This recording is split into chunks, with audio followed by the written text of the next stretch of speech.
Hi, I'm Martina Ortega. I'm the chairperson of CAC, and I'm opening up the executive committee meeting. It's November 10th. It's 7:45. I waited to see if the director of WESELPA was going to be here, and there's no quorum.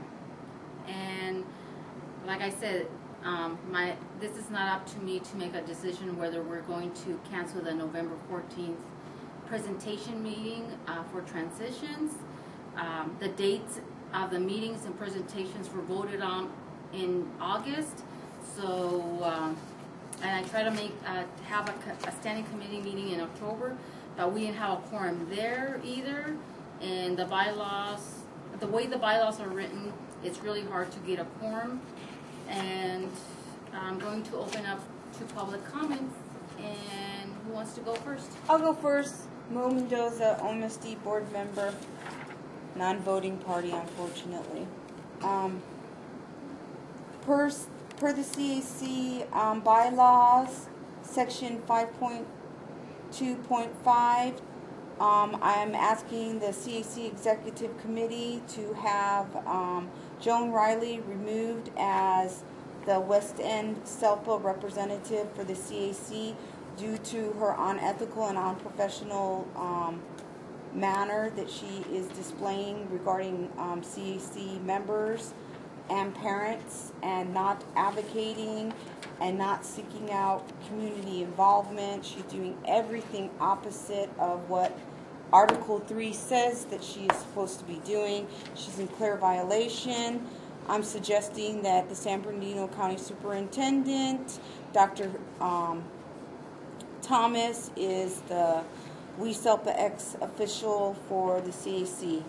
And I also would like to specify that Joan Riley did several emails saying that there was nothing written in stone regarding the CAC Committee Advisory Committee presentations or meetings. I have the CAC brochure that was done after our August meeting where Karen Johnson changed dates. Okay?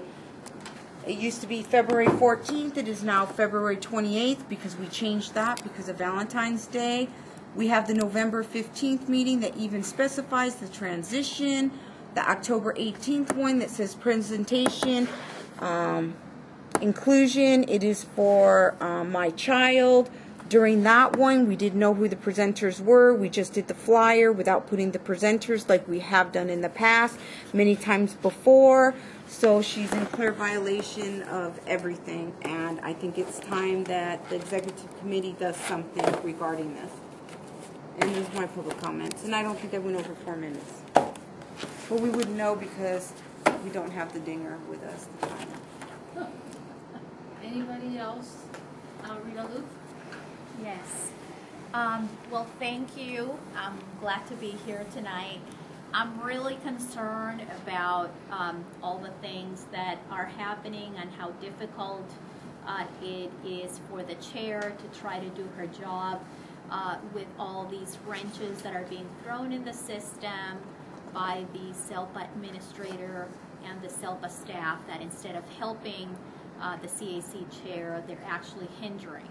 I am also very concerned about how the staff overrides the committee's will and official motions that have been taken by the committee, and they put presentations together. They don't leave a chance or any room for the committee to provide input, and they just override. And now most recently I have found out that they're trying to cancel a presentation that was already voted on by the full CAC and agreed upon. And I just think that is very negative, very divisive, that they're not doing their job of serving the public. I have serious concerns about how the bylaws are written, and even beyond that, even we have the bad bylaws in place, the WESELPA administrator still doesn't abide to any bylaws. She just makes it up as she goes along. And she's accountable to no one. And I definitely think the executive committee, the chair should send a letter to Dr. Thomas outlining all these issues and also sent a letter to the California Department of Education outlining these issues of how the Ed Code and the intent of the CAC is being circumvented by all these shenanigans that are happening, and they're not really promoting the community. On another note, a more positive note, I would like to point out that Educate Advocate has Project Angel going on, which is a fundraiser for children with disabilities, and so we welcome any help and support from the CAC. Thank you. Okay, hi, I'm Christy Burchett, and my public comment involves the bylaws, which I think are really stifling the Community Advisory Committee and has been for some time.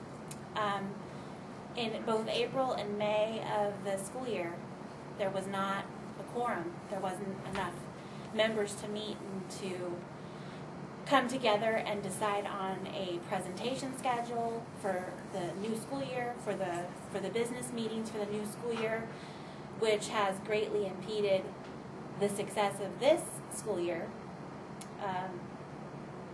with making it so that everything was late to start out with doing presentations in the business schedule, and even appointments for the actual people who were on the executive committee. So I think that the bylaws that were edited really need to be edited again. This time with the needs of the actual community that SELPA is supposed to serve in mind. The number one priority for me on the bylaws that I have at this time is that the board members, elected officials that are board members, should be a full CAC member, not an ex officio. They were elected by the people. If anything else, they are first and foremost the most important member of a community advisory committee. They were elected officials. I don't see how that should be problematic with the Weston SELPA or any of the superintendents. I think that the bylaws need to open up to getting more parents. We're not having enough people showing up to the community advisory committee. There should at least be, open it up to 2 or more for parents to be here. There should be more actual public or private agencies be allowed to be a part of the community advisory committee. It shouldn't be limited to just one. That's what this is about. It's community advisory committee. So why limit it to only one agency? Another one that is incredibly irksome to me is the issue of allowing the staff of the SELPA to be basically the CAC secretary, because what that does is make it so that the minutes, with the exception of this year, the agenda, all under the control of the SELPA staff, rather than the actual people who were appointed to executive committee positions, who should be doing that work, whether it be the minutes, whether it be the agenda, so that there's no influence of the SELPA permeating the systems, that it's actually the community that's in charge of this. I have sent an email myself to Dr. Thomas, and I hope that he gets the room re-reserved for next Tuesday for the transition presentation to go on.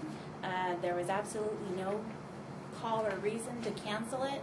It was approved by the Community Advisory Committee, and it should definitely continue to occur next Tuesday, the 15th of November. Thank you very much.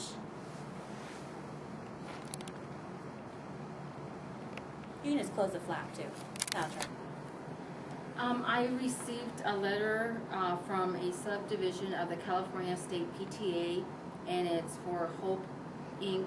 PTA, and they're doing a recommendation to appoint a public agency from Central District. His name is Dave Palmer, and I'm going to take this recommendation and forward it on to the Superintendent's Council meeting for consideration.